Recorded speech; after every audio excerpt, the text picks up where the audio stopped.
Okay, so last video we worked just standing up, okay? So that's going to be more from open grips, okay? So, but if they were able to upgrade to the harness, or I got a little lazy with my gripping and he was able to get it before I worked my defense, then we got to work more Makikomi rolls, okay? So we're going to work right here.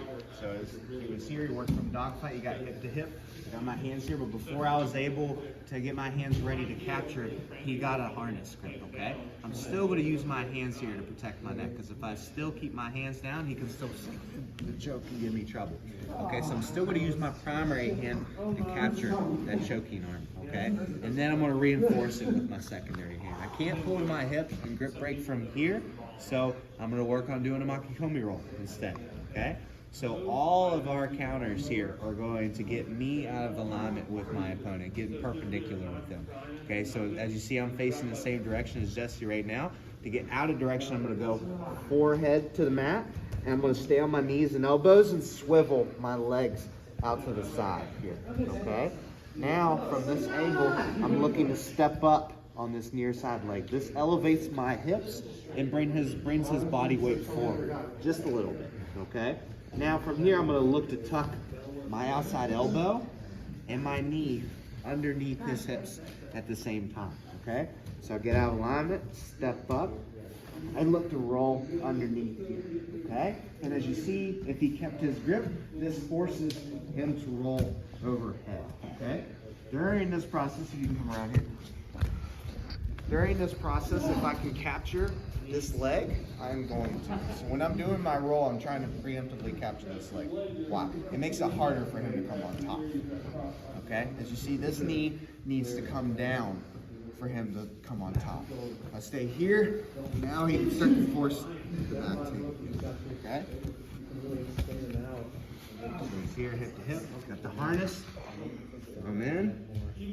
Forehead, get my body out of alignment, stepping into here. Rolling underneath and looking to throw this leg up so that I can capture it, if possible. Okay, there's going to be times where you don't capture it.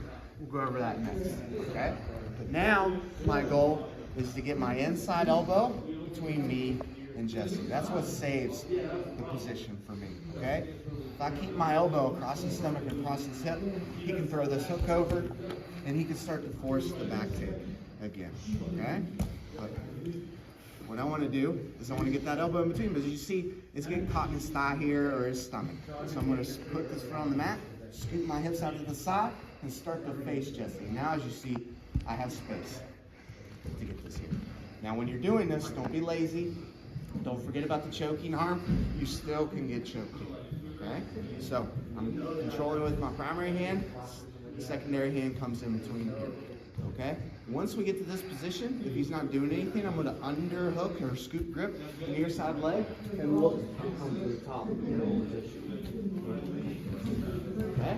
If he knows that this position's lost and he starts to come to the top, I'm looking just to get my legs in between me and him. Okay? Now if we do this again and we didn't capture the leg, it's okay. So here, out of alignment, stepping up, rolling up against the leg. From here, you can even be in more of like in a crucifix position, okay? Or a T position. That's okay. We're still protecting the neck. We're still looking to get our hips facing their hips and getting this elbow in between here. Once we get this elbow, we're safe, okay? If they don't come on top, we come on top. But most likely they're going to let go. We look to come on top here and get back to the guard. Okay? So one more time, a little bit more speed.